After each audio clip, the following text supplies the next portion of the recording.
has been a little over a week now since the jury reached a guilty verdict in the trial of Michelle Troconis. Today, her attorney sat down with News 8's Eva Zamaris. She joins us live with a look at that conversation. Eva. Good evening to Darren and Ann. He tells me while the trial might be over, the case is not. We spoke about his conversations with Troconis, the action that he's taken, and what happens next. I'm still working on the case. It's not like I said, well, now I'm done, I can move on to something else. Sitting down with News 8 one-on-one, attorney John Schoenhorn says it's not over yet. He's continuing to fight for his client, Michelle Troconis, and still processing what happened about 1 week ago. Guilt. I am never going to predict how I think a case is going to come out. I never have.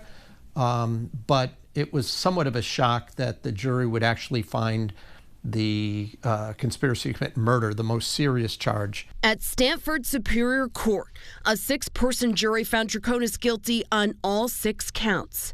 Conspiracy to commit murder, 2 counts of conspiracy to commit tampering with physical evidence, 2 counts of tampering with physical evidence, and hindering prosecution. She's been convicted of conspiring with her then-boyfriend Fotis Dulos to kill his estranged wife Jennifer Farber Dulos in May of 2019. I'm concerned that just mere presence or the fact that she was with Dulos was what happened here. But again, I don't want to speculate. Schoenhorn has now filed 2 motions, a motion for a new trial and a motion for judgment of acquittal post-verdict. If there is a conspiracy at all, which I contest, it's one conspiracy with multiple goals. So that would cause at least 2 of the 6 counts of the criminal information to be tossed. He says they're also taking a closer look at her interviews with the police.